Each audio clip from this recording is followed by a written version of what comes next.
জীবনের এই ছোট্ট ভেলায় মানুষের কত কিছু ঘটে যায়, কত সুখ আসে, কত দুঃখ আসে, কত ব্যথা বেদনা আসে আসে আসে যাবে। এটাই তো জীবন।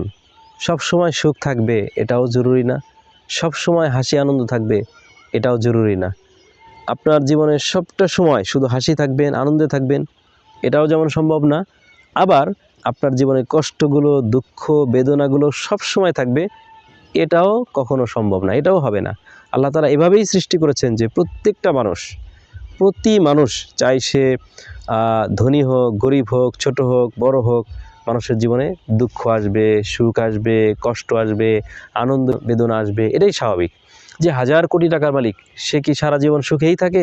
তার কি কোনো দুঃখ নেই, বেদনা নেই? না, এমন চিন্তা ভুল। যিনি 1000 কোটি টাকার মালিক তাকে আপনি জিজ্ঞেস করুন, দেখবেন সে বলবে আমার সব আছে, সুখ শান্তির যত আসবাবপত্র, উপায় উপকরণ, মাধ্যম আছে, সবই আমার কাছে মজুদ আছে, সবই উপস্থিত। কিন্তু যেটা নেই সেটা হচ্ছে সুখ শান্তি। এই যে আমি এখানে দাঁড়িয়ে আছি, আমি এখানে যে কত শান্তিতে আছি এটা আল্লাহ ছাড়া কেউ জানে না। আমার পেছনে সবুজ বৃক্ষ, উপরে তাল গাছ, চতুর্পাশে শাকসবজির বাগান, আমি এটাকে অনেক আনন্দ মনে করছি।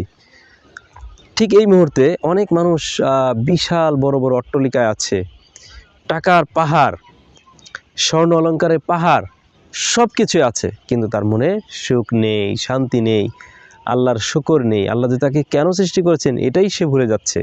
সে টাকা পয়সা, ধন দৌলত, ব্যাংক ব্যালেন্সের পিছনে ছুটে আছে, কিন্তু আল্লাহ তাআলা তাকে কেন সৃষ্টি করেছেন সেটাই সে ভুলে গেছে, যার ফলে আল্লাহ তার মন থেকে সুখকে নিয়ে নিয়েছেন।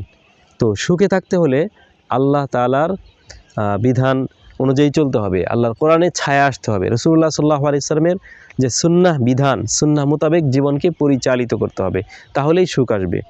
আর কোরআন সুন্নাহর পথে থাকার সত্ত্বেও যদি কখনো দুঃখ বেদনা চলে আসে, মনে করবেন এটা হয়তো আল্লাহ তাআলার পক্ষ থেকে আপনার জন্য পরীক্ষা, এবং আল্লাহ তাআলার পক্ষ থেকে এটা হয়েছে। এটা নিয়ে বিচলিত হওয়ার কিছু নেই, অস্থির হওয়ার কিছু নেই। এবং আল্লাহ তাআলা আপনাকে ভালোবাসেন, পছন্দ করেন, এই জন্যই হয়তো আল্লাহ তাআলা আপনাকে একটু পেরেশানিতে ফেলেছেন, একটু কষ্টে ফেলেছেন, একটু দুঃখে আপনাকে রেখেছেন। কিছুদিন পরেই আল্লাহ তাআলাই আবার আপনাকে সুখ দান করবেন, অনাবিল সুখ, আপনি চিন্তাও করতে পারবেন না। এজন্য সুখে দুঃখে, হাসি আনন্দে সবসময় যার কথা সবসময় স্মরণ রাখতে হবে, তিনি হচ্ছেন আমাদের সৃষ্টিকর্তা মহান আল্লাহ রব্বুল আলামিন।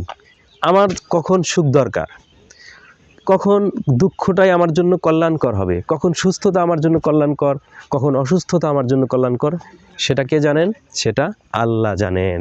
কারণ তিনি আমার সৃষ্টিকর্তা, তিনি আমার রিজিকদাতা, তিনি আমার পালনকর্তা, তিনি জানেন, তিনি বুঝেন কোনটা আমার জন্য কল্যাণকর। সুস্থ থাকলে, ভালো থাকলে সেটাও যেমন আল্লাহর পক্ষ থেকে, অসুস্থ হলে সেটাও আল্লাহর পক্ষ থেকে।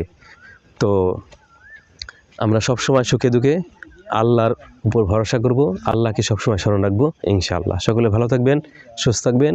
ওয়া ইলাল লিকা। আসসালামু আলাইকুম ওয়া রাহমাতুল্লাহি ওয়া বারাকাতুহু।